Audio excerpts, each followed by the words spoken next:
Hello, everybody. It's Sunday, May 16th, and I want to welcome you to week 2 of our online astronomy course. Hope you're all doing well. And I want to tell you a few things that have happened this week, astronomical news. And one of them is that China has joined the exploration of Mars in a big way. This week, China landed its own rover on the surface of the planet Mars, and that makes it the second nation to be actively exploring the Martian surface. Now, its rover was smaller like some of our early rovers. It wasn't large like Curiosity or Perseverance, but nevertheless, it is really a challenge to land anything on the surface of Mars and have it operate. And China did that, and so it's important that we welcome them in our shared mission to explore the surface of Mars and look for signs of past life. So that was big news this week. And also the Perseverance has a little helicopter that went along with it, Ingenuity. And that little helicopter made its 5th flight this week, and it didn't come back on purpose. That was good. It didn't come back, but it flew out some distance, taking pictures all along the way, settled down at a safe place some distance, and will wait there for the Perseverance rover to catch up to it, following a path that the pictures from Ingenuity, the helicopter, those pictures will help Perseverance find the best path to where Ingenuity is right now. So we're actively exploring Mars last week, and that will continue in the weeks to come. But this week in Module 2, we're going to turn our attention to the past. And we're going to talk a little bit about the history of astronomy. And nobody knows who the first astronomers were. You know, back in ancient times, there were no electric lights. The world was only lit by fire. And so when you went out anywhere on a dark night, you would see this beautiful, beautiful view of the stars. This picture was taken in Naxos, Greece, and it shows the Milky Way amid all of these other stars. Now, the Greeks, what did the Greeks call the Milky Way? Well, the Greek word for milk is gala. And so the Greeks called the Milky Way Galaxia. And that's where we get our name for galaxy. Now, the Greek didn't know that the Milky Way was our galaxy, much less that there was such a thing as a galaxy. But still, their term for the Milky Way, which to them looked like a stream of spilled milk crossing the heavens from one side to the other. That's where we get our word for galaxy. And the Greeks looked up at the sky and tried to figure out how the sky worked. They tried to find repeating patterns in the sky. And they weren't the first people to do that. Before them, the Babylonians were excellent stargazers, and they had found some patterns in the sky, but it's the Greek who really tried to make a system of their understanding of the sky. And so this is the sky that the Greeks would have seen right here. You can look at it past these Greek ruins in the foreground.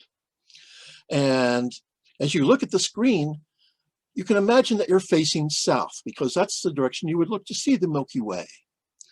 And so imagine you're facing south, and you ask, well, what is off to my right? So if you just look off to your right, what are you going to see? Well, you look off to the right, this way, and you're looking west. And you're looking to the left, and you're looking to the east. And so the Greeks certainly noticed, as had people before them, that the stars rose in the east, set in the west. They noticed that the moon rose in the east, set in the west. The sun always rose in the east, set in the west. So to them, it seemed like the earth was at the center of everything. And that gave rise to their idea of a geocentric, an earth-centered solar system.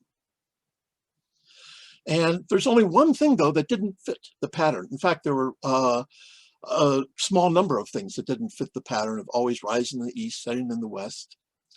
Some things wandered around the sky. And those, for instance, if you looked up and you were looking, let's say at Mars. Suppose they were looking at Mars, and you were looking up at Mars, and it was over in the western sky over here. And then you looked at it the next night, it would move eastward. And the next night it would move a little bit more eastward. And the next night a little bit more eastward. And the next night a little bit more eastward. But then all of a sudden it would move westward sometimes, backwards, westward, westward, westward, until it finally moved again eastward, eastward, eastward, eastward. And this backward retrograde motion really was so hard for the Greeks to understand. Why were the planets wandering? And in fact, the Greek word for wanderer is planet. And so the very word planet tells us that this is something that's not behaving like everything else. I mean, the stars are always in the same position from night to night. You know, the stars, you look at the Big Dipper from night to night, and the pattern's always the same. But here are these planets moving usually eastward, but sometimes backing up to move westward before they move eastward again. In this module, you'll find out how they solved that problem. The Greeks were very clever. They had a very clever way of describing how the planets could possibly move backwards as they went around Earth. Because remember, everything goes around Earth according to the Greeks. How could the planets do that? And they came up with this beautiful idea, perfected by a man named Ptolemy, P-T-O-L-E-M-Y, Ptolemy. And it was beautiful. It made accurate positions of where the planets were in the sky. It was used for 1,500 years, and it was completely wrong. So you're going to find out a little bit about that, and you're going to find out how this Ptolemaic solar system, this geocentric solar system, that idea was tossed out, finally, by Copernicus, who put the sun at the center of the solar system, and by Johannes Kepler, who described how planets really move around the sun. So let's take a quick look at what's in the sky, and I'll go and pull up Stellarium quickly. And here we are. Here is the sky. This is the sky as it appears tonight around 10 in the evening. We're looking sort of southwest. And here is the moon and Mars. And right now the moon is right even with the two twins of Gemini, Castor and Pollux. Here I'll put the lines up so you can see them. So here's Pollux, here is the star Castor, and here's the moon right beside them. But over the next several nights, the position of the moon will change as the moon orbits the Earth. And so this is where it's Sunday night. So here's Monday night. Monday night, the moon has moved from Gemini into Cancer, the constellation of Cancer. Then the next night, it moves a little bit further. It's approaching the constellation of Leo the lion. You can tell by the lion's head here and his body. This is the bright star Regulus in Leo. Here, let me put up the constellation figures here for a second so you can see Leo the lion, Cancer the crab, and Gemini the twins. But the next night, on the 19th, the moon will be inside the constellation of Leo. Very close, actually pretty close to the star Regulus. And at this time, Wednesday is when the moon is at its first quarter. And so if I pull the moon close to the center of the screen and sort of zoom in on it, you can see that's a first quarter moon.